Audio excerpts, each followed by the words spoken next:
bem-vindos ao Luto pela Vida Cast. Eu sou Paula Goulart e este é um espaço para conversas que acolhem, inspiram e transformam a forma como olhamos para a vida e também para o fim dela. No episódio de hoje, vamos falar sobre um tema que ainda desperta muitos tabus, mas que é, acima de tudo, sobre amor, cuidado e dignidade: os cuidados paliativos. Cuidar é um ato de amor, e os cuidados paliativos são exatamente sobre isso: oferecer qualidade de vida, aliviar a dor física e emocional e permitir que o paciente e sua família vivam esse tempo com significado. Não se trata de desistir, mas de humanizar, de olhar para o ser humano por inteiro, para além da doença. Hoje vamos falar sobre o que são os cuidados paliativos, por que eles são tão importantes e como eles ajudam a transformar a despedida em um processo mais leve, mais consciente e mais humano.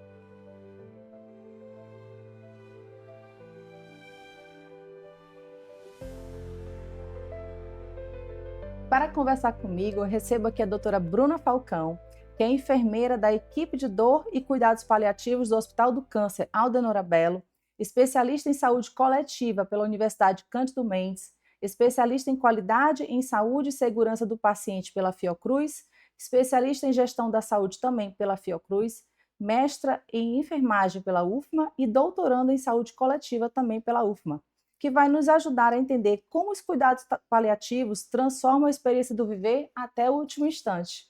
Doutora Bruna, muitíssimo obrigada por ter você aqui conosco hoje. E para começar, queria te pedir que explique de forma simples o que são, afinal, os cuidados paliativos. Certo, então inicialmente gostaria de agradecer pelo convite, de poder estar aqui compartilhando um pouquinho sobre esse tema que é um tema tão importante e que tem ganhado um espaço maior nos dias atuais, né? Então, os cuidados paliativos, quando a gente pensa em cuidados paliativos, a gente pensa em uma abordagem. E uma abordagem é um tipo de tratamento, mas é uma abordagem focada no cuidado, na qualidade de vida do paciente. Quando a gente fala de cuidados paliativos, a gente não pode atrelar os cuidados paliativos somente à fase final de vida. A gente entende pela Organização Mundial de Saúde que os cuidados paliativos ele deve ser aplicado a todo paciente que tem uma doença que ameace a vida. Hum, E quando que os cuidados paliativos devem ser inseridos nesse contexto do cuidado? A partir do momento do diagnóstico. sim. Então, desde que ele recebe o diagnóstico, ele já deveria buscar especialistas no cuidado paliativo. Isso. Hoje a gente tem a oncologia, que é um campo que trabalha muito com os cuidados paliativos, mas todas as doenças crônicas que ameaçam a vida, elas também têm pacientes que são elegíveis Uhum. aos cuidados paliativos. Que tipo de doenças, assim, por exemplo? Doenças cardíacas, Ah, sim. HIV, Uhum. doenças de cunho respiratório, toda doença que ela é crônica. Quando a gente fala de doença crônica, é aquela doença que vai permanecer com o paciente. Ela tem o tratamento, mas ela não tem a cura. Doenças cardiovasculares, doenças renais, doenças respiratórias, todas doenças que são crônicas, Uhum. que o paciente não tem uma probabilidade de cura daquela doença, Sim. ele é um paciente que ele é elegível ao cuidado paliativo. E o tratamento do cuidado paliativo, o ideal é que ele venha precocemente, desde o momento do diagnóstico. Por quê? Porque quando a gente consegue entrar com o paciente desde o diagnóstico, a gente vai conseguir fazer um planejamento todo de como é que vai ser esse cuidado. Entendi. E evita medidas desnecessárias que podem causar sofrimento Sim. e às vezes até acelerar o óbito. São as medidas fúteis que a gente chama. Uhum. Ela traz sofrimento e acaba levando o óbito ao paciente mais rapidamente. Entendi. E existe um tabu muito grande, né, com relação a isso, e porque muitas pessoas ainda associam esse termo de fim da vida ao fim da vida, né, os cuidados paliativos associa totalmente ao fim da vida, como se fosse não há mais o que fazer. E que na verdade os cuidados paliativos começam muito além desse momento, como você mesmo falou, não é isso? Isso. Existe um tabu, é sempre um desafio, existem muitos estigmas que envolvem esse termo de cuidados paliativos. E existe muita fake news também, né? Sim. Hoje a gente tem a internet que acaba divulgando muitas informações que não são que são formações inverídicas sobre os cuidados paliativos. Falar de morte é sempre um tabu. Eu costumo dizer, todos vão morrer. Sim, A gente sabe que a finitude ela é para todos. sim, Se tem vida, vai ter também o fim da sim. vida. Uhum. E nós temos, essa preocupação de sempre pensar: "Como vai ser a nossa vida? Como que eu vou planejar para daqui para frente? O que é que eu quero conquistar? Onde é que eu quero chegar?". Uhum. A gente planeja a vida inteira. A gente nunca pensa como é que vai ser quando eu morrer. É verdade. Tem uma médica também que eu gosto muito, especialista em cuidados paliativos, doutora Ana Cláudia Ana Quintana Cláudia Arantes, Arantes. e ela fala assim que as pessoas elas vivem como se justamente como se nunca fosse envelhecer, como se nunca fosse morrer. E ela fala uma metáfora muito interessante, que é como se ela dissesse para todo mundo assim: olha, amanhã eu vou buscar todos vocês e levar vocês para um deserto. Aí quando você chega lá no deserto, a pessoa não leva um protetor solar, não leva um cobertorzinho para a noite. Quer dizer, todo mundo sabe que no deserto tem muito sol, que não tem água, e as pessoas não, é como se as pessoas fossem no deserto e não levassem nada. Então, na verdade, a gente chega na velhice sem ter se preparado para ela, Uhum. né? Então, porque justamente esse cuidado de imaginar, de se preparar mesmo que isso vai chegar, que esses momentos mais difíceis podem chegar, né? Isso. E é justamente esse ponto, né, que a Ana Cláudia Arantes ela traz muito nas falas, nos livros dela, mas a gente precisa realmente pensar nisso. Como que eu quero que seja esse processo? Né, se a morte ela não vier precocemente, a tendência é que venha por algum problema crônico. Que é o natural da finitude da vida. Então, por que que a gente não para pensar? Como é que vai ser? O que é que eu Uhum, quero que seja feito? O que é que eu não quero que seja feito? sim. Quem eu quero que esteja perto de mim nesse momento? Uhum, O que que eu quero que aconteça comigo? Será que o óbito vai acontecer dentro do hospital? Será que dentro da minha casa? Será que quais são as medidas? Será que o ambiente de UTI é o ambiente mais ideal para acontecer o óbito? sim. Né, então, são tabus que a gente busca quebrar, Tem né. os hospitais, se eu não me engano, o nome é hospice, que são especialistas realmente em atender pessoas que estão no processo de morte. E aí justamente ter esse atendimento mais diferenciado, mais humanizado, assim, que sai um pouco desse ambiente, né, de UTI, né, Isso. então, porque eu imagino que os médicos eles são muito educados para curar, né, para trazer vida, e às vezes é difícil como médico, eu imagino, de você cuidar daquela pessoa que não tem mais o que fazer, vamos dizer assim, né, realmente ela já está no processo realmente de morte. Então, eu acho que ter essa consciência coletiva, né, de imaginar que isso vai realmente acontecer e as pessoas realmente desmistificarem, parar de ter medo de tocar nesse assunto, acho que vai facilitar muito esse momento, né. Sim. Existem esses hospitais, aqui nós ainda não temos um hospital no Maranhão voltado somente para os cuidados paliativos. A gente teve agora na Bahia, foi inaugurado um É hospital verdade. somente para cuidados paliativos e ele é um hospital que ele tenta desmistificar, né, então Uhum. ele tenta desatrelar aquele conceito de hospital cheio de equipamentos, ambiente Sim. de UTI, barulho, para trazer conforto, para Uhum. trazer qualidade de vida. E assim, quando saiu a inauguração desse hospital, que foi esse ano, é interessante a localização do hospital, porque já começa de frente para o mar. Uhum. Então, pela localização de frente para o mar, a gente já Sim, pensa no cuidado paliativo. sim. Então, é um hospital que ele não vai ter carros de parada, que ele não vai ter leitos de UTI, que são dispositivos que são necessários muitas das vezes, mas que são muito agressivos, que trazem muito sofrimento, que trazem muita invasão para o corpo do paciente, né? Uhum. As equipes de cuidados paliativos, o cuidado paliativo ele ainda está crescendo no Brasil. Sim. Então, assim, não é algo tão antigo, Uhum. né, relativamente novo. A política de cuidados paliativos ela saiu ano passado. Então, agora que a gente está conseguindo ter equipes matriciais voltadas para os cuidados paliativos, Uhum. aqui no Maranhão vai começar a ser instalado equipes multiprofissionais para fazer somente esse tipo de cuidado. Então isso já é um avanço muito grande. Mas o que é ideal realmente é que a gente conseguisse ter unidades, por exemplo, o INCA ele consegue ter a unidade só para fazer cuidados paliativos. Sim. E aí a abordagem, o tratamento é muito diferente, porque o cuidado paliativo ele é um desafio até mesmo no contexto profissional. Como tu falaste, o médico ele é muito trabalhado, a formação dele é voltada para o curar. Sim. Né, então ele olha a doença e ele busca a cura, ele Uhum. olha a doença e E ele é como se, tipo busca assim, não tem mais como curar, é como se eu não tivesse mais o que fazer, só que tem muita coisa isso, para se fazer, né. isso. E é aí que os cuidados paliativos entram, Exato. né, porque quando a doença se torna incurável, e aí a gente tem uma limitação da medicina para as doenças, né, dos procedimentos clínicos, mas pelo paciente eu sempre tenho que fazer. Sim.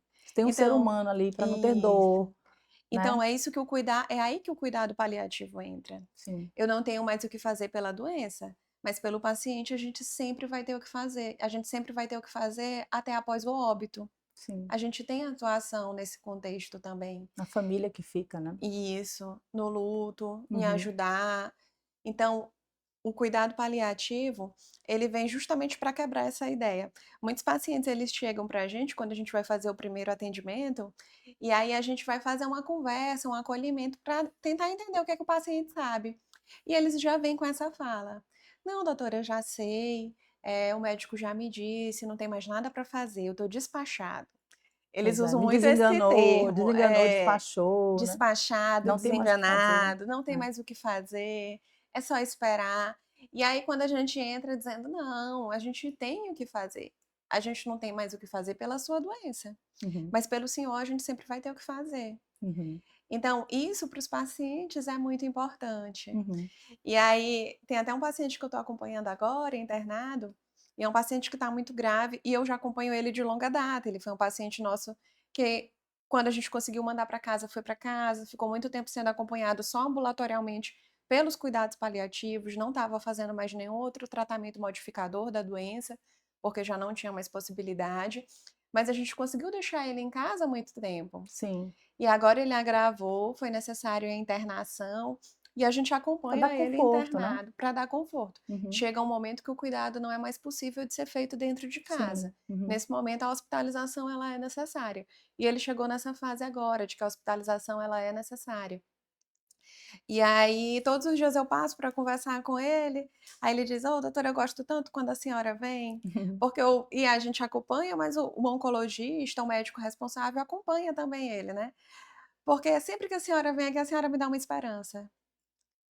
É isso que ele fala, né. Sim, Então isso é algo que a gente quer levar para os pacientes. Quando os uhum. pacientes eles conseguem entender os cuidados paliativos, eles conseguem entender que para a doença não teve mais cura, mas para ele sempre vai ter uma possibilidade.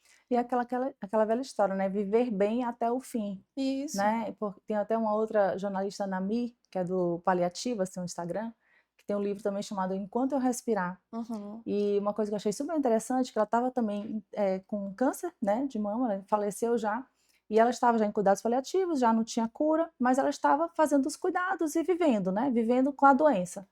E ela disse que foi atravessar a rua para visitar uma outra amiga dela que também estava em cuidados paliativos e ela quase foi atropelada. E ela pensando: "Meu Deus, eu estou doente de câncer, morrendo com câncer, ia morrer atropelada". Então assim, a pessoa ela está com uma doença incurável, mas ela tem vida. Sim. E tem outras pessoas que estão super bem, estão com doença nenhuma e às vezes podem morrer antes dela, Uhum. né, com um acidente. Então assim, é valorizar a vida a cada minuto, viver o dia a dia, cada momento, cada minuto com conforto, com qualidade, até o fim. Isso, Acho que esse que é o objetivo também do cuidados paliativos, dar esse conforto e essa qualidade de vida até o fim, não é isso? isso. Perfeito. E assim, como você falou, acompanha várias famílias e pacientes nesse momento. Quais são esses maiores desafios, né, e o aprendizado que a senhora tem com o seu trabalho? É. Os desafios, eu costumo falar até com os médicos da nossa equipe, doutor Plínio e doutor João, que os desafios eles são imensos, assim, porque todos os dias surgem desafios novos, né. Uhum. A gente tem desafios relacionado ao paciente, para a gente conseguir desmistificar justamente esses conceitos, falar sobre a terminalidade, falar sobre a morte, falar sobre como que ele quer que aconteça, alinhar junto com o paciente qual vai ser a melhor forma para ele. Essa decisão ela precisa ser em conjunto, enquanto o paciente está lúcido e orientado, ele faz parte desse plano de cuidado. Então, assim, todas as nossas decisões terapêuticas, elas são tomadas em conjunto. Não são aquelas decisões que nós chegamos e vamos impor a decisão para o paciente e ele precisa que seja feita dessa forma. Não. A gente propõe um plano de cuidado, a gente vê com o paciente se ele vai aceitar esse plano de cuidado. Muitas vezes eles não aceitam, eles não concordam. Um desafio imenso que a gente tem, principalmente quando esse paciente já está na fase final de vida, é a questão da alimentação. Sim, Então, esse é um desafio muito grande, principalmente para os familiares. Eh, Existe uma avaliação, existem critérios para o paciente conseguir se alimentar. E a gente prioriza a alimentação até o último momento que ela é possível. sim. Por quê? Porque a alimentação ela é conforto, Uhum. né. A gente pensa, são necessidades humanas básicas, Sim, então, tomar um banho, se alimentar. A gente quando está cansado, chega em casa do serviço cansado, você toma um banho, você se alimenta, parece que você é outra relaxa. pessoa, né, É. você reage. Uhum. Isso para o paciente que está com uma doença grave, também é muito importante. Então, assim, a gente prioriza muito a alimentação enquanto ela é possível. Até na última fase de vida, a gente prioriza dieta de conforto, é uma dieta que a gente classifica como dieta de conforto. É uma dieta que ela já não tem mais a função de nutrir, mas o paciente ele consegue sentir o sabor e aquilo Sim. ali para ele é um conforto. Tipo o quê? Um Mas sorvete? O que que seria isso? Me explica um pouquinho. geralmente é uma dieta líquida. Uhum. Então pode ser um suco, pode ser uma água de coco, Sim. quando o paciente já está muito grave. Se ele tem condições de se alimentar de algo mais sólido e ele tem vontade de se Uhum. alimentar, ele explana essa vontade, a gente tenta, dentro do possível, atender essa vontade do paciente, Sim, né. Porque a alimentação ela é um prazer para o sim. paciente. E aí mas chega um momento que não é mais possível a gente fazer nem a dieta de conforto. E aí a gente tem outros dispositivos dentro do hospital para fornecer dieta. Por exemplo, a sonda nasointeral, que é quando Uhum. a gente fornece essa dieta interal, Uhum. e também uma alimentação que é uma medicação, na verdade, que é a via parenteral. É uma que a gente faz pela veia. Sim, Ela não supre o alimento, mas ela tenta deixar ali pelo menos os eletrólitos necessários para esse paciente continuar bem. sim. Mas para o paciente que ele está em cuidados paliativos, em fase final de vida, e que ele tem ele está no momento que se torna irreversível a doença, a gente não vê mais benefício. A gente precisa avaliar esse benefício. Como que a gente avalia? Aí a gente conta com a equipe da fono para avaliar a questão respiratória, porque como os reflexos começam a diminuir, Uhum. esse paciente ele tem um risco de broncoaspiração, é o quê? Sim. Se alimentar, em vez da dieta ir lá para o estômago ser digerida, Vai para o essa pulmão. dieta vai para o pulmão. Esse pulmão encharca, esse paciente faz uma pneumonia e vai a óbito desconfortável. Sim, Então a gente faz uma avaliação previamente para saber sim. se existe indicação ou não. Uhum. Grande parte das vezes não existe indicação de fazer nem a dieta por sonda. Sim, Então, assim, para os familiares, isso é um sofrimento, assim, imenso. imagino. Aí eles chegam: "Mas enfermeira, ela vai morrer de fome, ele tá morrendo é de fome". E aí a gente vai, com calma, se reunir com a família, tentar explicar que aquele alimento não seria benéfico, que Uhum. naquele momento poderia acelerar o processo de óbito e acelerar trazendo desconforto, trazendo sofrimento, Uhum. mas que a gente consegue deixar esse paciente bem de outras formas. Então a questão da alimentação, ela é sempre um desafio nessa fase, né. Sim. Mas assim, são inúmeros desafios, desafios quanto às medicações. É muito comum a gente utilizar opioides para controlar os sintomas desses pacientes, tanto na fase ambulatorial quanto na fase internada. Sim. Mas esses pacientes, eles e os familiares, eles já chegam com uma opinião formada sobre determinadas medicações. Uma medicação, assim, que é um tabu para os familiares é quando a gente fala de morfina. Sim. Quando a gente fala: "Vamos fazer a morfina", "Ah, não, a morfina significa que o paciente Adeus. vai morrer. Sim. Se fizer a morfina, vai morrer". E assim não é. A Uhum. gente utiliza morfina, eu tenho pacientes que utilizam morfina há anos e ficam com a dor controlada, e estão em Uhum. casa, Com estão qualidade, bem, sem dor, né, estão com conforto. qualidade, Uhum. porque ele é um opioide, principalmente na oncologia, que a gente utiliza muito. Sim, Mas tem outros também além da morfina, mas a família ela já vem com aquele tabu, sim, né, de achar que vai iniciar a morfina, então aquele paciente ele vai entrar na fase final de vida, vai ser irreversível, a medicação vai fazer mal para ele. Então, são muitos desafios, os desafios relacionados ao cuidado, referente à alimentação, referente à medicação, referente às próprias limitações que aquele paciente apresenta no leito. uhum, Muitas vezes esse paciente ele fica muito edemaciado, sim, então às vezes a gente não consegue fazer a alimentação integral. Aí a gente mantém por soro fisiológico na veia durante um período. Mas chega um momento que a doença está tão avançada que o organismo não consegue mais metabolizar nem aquele soro fisiológico. sim, O rim começa a ficar afetado. sim, E aí o que que acontece?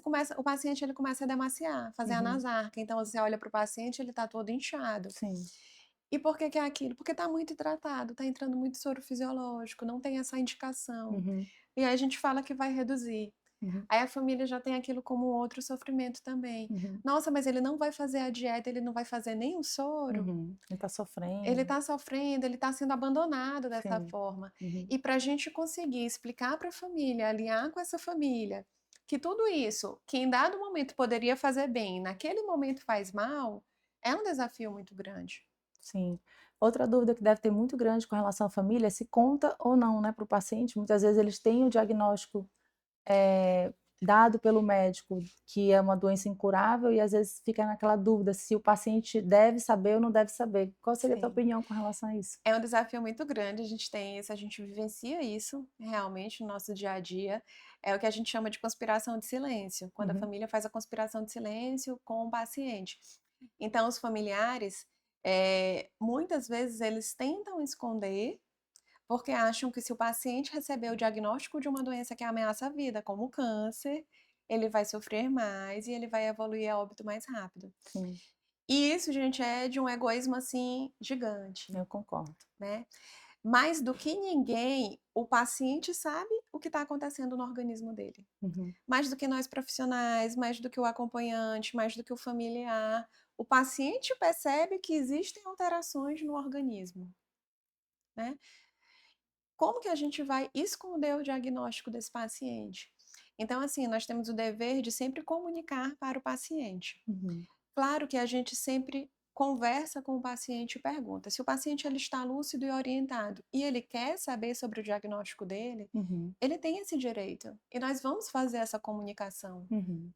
Porque é o corpo dele, é o organismo dele, é o tratamento dele, É ele a vida tem o dele, né. direito. E ele tem Isso. direito também de ter a oportunidade de, por exemplo: "Poxa, eu tenho uma irmã que eu nunca mais falei, já que eu estou sabendo que agora eu estou com essa doença, eu quero voltar a falar com ela". Então tem decisões internas da vida dele que ele pode, a partir do momento que sabe que tem dias contados, vamos dizer assim, resolver, né. E também, como você falou, resolver, escolher qual é o que ele quer, se ele quer ser cremado, se ele quer ser sepultado, se ele quer, como é que ele está com relação aos bens, né, questão de Uhum. inventário. Hoje em dia se fala muito de planejamento sucessório, porque o inventário vai ficar cada vez mais caro, né, a tributação está aumentando muito. Então é uma oportunidade que a pessoa tem também de resolver suas situações familiares, patrimoniais, né. Então quando ele não tem o conhecimento, né, de que está acontecendo com a vida dele, eu acho que a família tira dele essa oportunidade de resolver essas É. questões. E isso acontece muito. Às vezes, o paciente que está com o diagnóstico da doença incurável, ele é o único provedor da família. Uhum, Então, é uma preocupação. E quando ele for a óbito, como é que vai ficar aquela família? sim. E quando eles conseguem ter esse diagnóstico precocemente, eles conseguem fazer a organização de tudo isso. Uhum. Então, é uma preocupação a menos para esse paciente, principalmente quando chegar à fase final de vida dele de fato, Eu acho que a né? questão muito grande é essa questão do tabu e mito, porque a família pensa que se tocar no assunto é como se estivesse chamando, né. Tipo assim: Uhum. "Ah, não vou falar de perguntar para ele onde ele quer falecer, o que tipo de caixão ele quer, ou como é o velório que ele quer, porque se eu estivesse falando isso é como se eu estivesse antecipando, É, ou, né, é. trazendo, né, então A gente tem muitos pacientes que falam: "Não, se a gente for falar sobre isso, a gente está profetizando que profetizando", vai exatamente. acontecer". Não, nós sabemos que vai acontecer, quando Uhum, se tem o diagnóstico da doença incurável, uhum, né. E a gente precisa organizar, e o paciente ele tem esse direito. Então a gente sempre traz esse diagnóstico, essa realidade para o paciente. Mas a gente sempre respeita a vontade dele. Nós já atendemos pacientes que quando a gente foi fazer a abordagem, quando a gente foi não quero conversar, saber. ele: "Eu não quero saber, fala tudo com a minha esposa, eu não quero falar sobre nada, é ela Uhum. que vai decidir". Então, assim, a gente respeita. Sim, sim, é Se uma o decisão dele. paciente ele não quer falar, aí sim ele tem autonomia, ele está decidindo que ele não quer Sim, falar sobre o diagnóstico dele, ele está direcionando para uma pessoa tá que dando vai uma se procuração, tornar né. isso, Tá tá, dando que vai se tornar responsável pelas decisões do cuidado. sim. Então a gente respeita, já aconteceu casos disso. Mas assim, o que é importante é a gente sempre ser claro com o paciente. Não tem como a gente fazer um planejamento se o paciente ele não confia na gente, principalmente com a equipe de cuidados paliativos. A Sim. gente só consegue fazer um cuidado bem feito se a gente tiver uma relação de confiança. Se não tiver, não adianta, a gente não vai conseguir fazer cuidado paliativo com aquele paciente, com aquela família. Em falar nessa questão de passar procuração, que eu comentei, lembrei de outro assunto. Existe, um documento, né, que a família o paciente, na verdade, ele pode escrever, porque quando ele recebe o diagnóstico de uma doença incurável, né, ameaçadora da vida, ele tem algum momento em que ele está lúcido, que ele consegue manifestar as vontades, mas pode acontecer dele entrar num momento que ele perde toda a sua autonomia e não consegue mais manifestar. Então, eu já ouvi dizer que existe um documento que ele pode, enquanto está bem, enquanto está lúcido, escrever este documento, inclusive registrar em cartório, determinando as vontades dele, assim como o testamento, né? Mas eu estou falando em termos de vontade. Por exemplo, não quero ser entubado, Uhum. não quero ser ressuscitado, né? Como é que chama aquele trabalho, né? Com o coração e tal, Reanimação reanimação cardiopulmonar. e tal. Ou então, então ele consegue, já que ele não tem mais condições e teria que a família falar, ele mesmo já deixa tudo por escrito, não é Isso. verdade? É, aqui no Brasil a gente ainda tem uma dificuldade para fazer a implantação, são as diretivas antecipadas de vida. Mas em outros países isso já é implantado e já é muito bem utilizado. E é uma vontade nossa que isso aconteça também aqui em nosso país, sempre que vem o diagnóstico de uma doença ameaçadora à vida. Uhum. É justamente isso, é um documento que esse paciente vai preencher enquanto ele está bem, enquanto ele ainda está ali no início do tratamento, mas ele tem uma doença que ameaça a vida dele, né? Ele é um paciente paliativo, mesmo que ele não esteja grave. E aí ele já deixa tudo assinado, documentado de como que ele quer que aconteça se ele agravar. E é Então, é um documento que o paciente coloca, ele não quero ir para UTI, não sim, quero ser reanimado, não quero uso de sonda, não quero ser não entubado. quero ser entubado. Então, isso é muito importante. Sim, Né? A gente precisa mesmo consolidar que nos nossos hospitais a gente ainda não consegue ter essa rotina das diretivas antecipadas de vida, mas é uma vontade porque ela é muito benéfica, uhum. né? Uma coisa que me chamou a atenção, tem um filme da Disney até, chama Clouds, que é um filho que está doente, né, e ele mesmo fala: "Não quero mais fazer tratamento, eu quero viver o que eu tenho para viver", e entrou em cuidados paliativos, e eu fiquei, assim, impressionada, chorei horrores com o filme, porque a mãe dele, com toda a serenidade do mundo, pega um papel e pergunta para ele: "Qual é a roupa que você quer usar? Onde você quer morrer?". Ela pega um questionário, que não sei se o hospital deu para ela, e faz as perguntas numa conversa, serena, acho que é essa a palavra, perguntando quais eram as últimas vontades dele, né, como ele queria fazer, e depois aparece todas as vontades dele serem cumpridas, né. Então o filme, apesar de ser muito triste, né, falecimento sempre muito triste, mas foi bem emocionante, assim, eu acho que demonstra